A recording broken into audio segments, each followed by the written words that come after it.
Hi hello नमस्कार.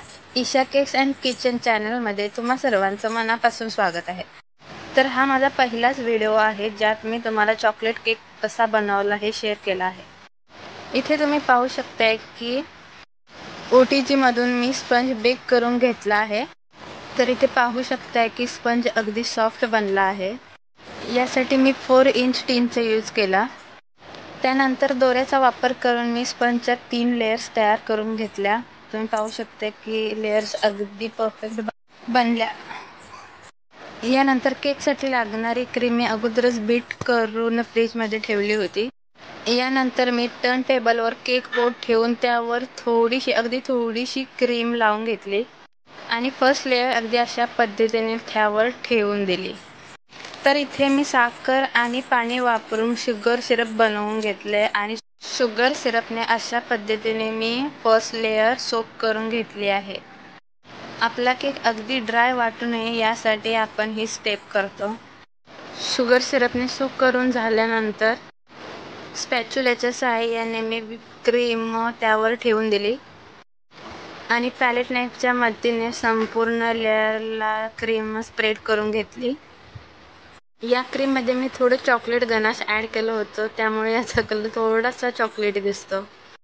Cream व्यवस्थित spread केल्यानंतर मी त्यावर चॉकलेट गनाश ॲड केलं आणि ते व्यवस्थित सगळीकडून स्प्रेड करून घेतलं.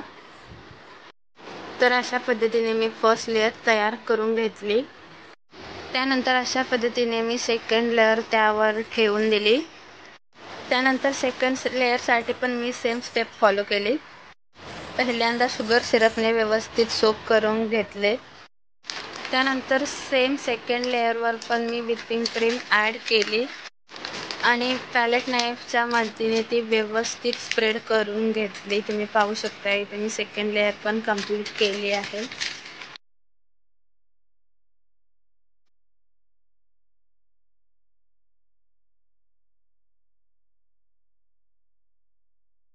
आता त्यावर सेम चॉकलेट गनाश ॲड करून ते व्यवस्थित स्प्रेड करून घेतलं आणि थर्ड लेयर त्यावर ठेवून दिली.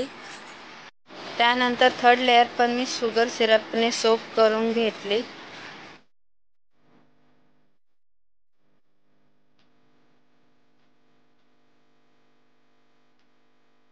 त्यानंतर तुम्ही पाहू शकताय की संपूर्ण केक मी अशा पद्धतीने क्रम कोट करून घेतला. क्रम कोट झाल्यानंतर हा केक मी सेट होण्यासाठी 1 तासभर फ्रीजमध्ये ठेवला. त्यानंतर त्याला फायनल फिनिशिंग दिले. त्यानंतर पायपिंग बॅगचा वापर करून मी संपूर्ण गनाश केकवरती ॲड केलं आणि त्यानंतर पॅलेट नाईफच्या सहाय्याने ते स्प्रेड करून घेतलं आणि पायपिंग बॅगचा वापर करूनच मी व्यवस्थित ड्रिपिंग करून घेतली.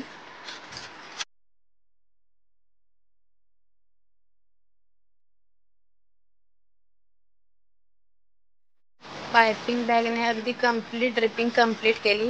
यानंतर पायपिंग बॅगमध्ये मी क्रीम भरून नोझलच्या सहाय्याने अशा प्रकारे डिझाईन कंप्लीट केली. त्यानंतर तुम्ही पाहू शकता की केकचं फायनल लुक.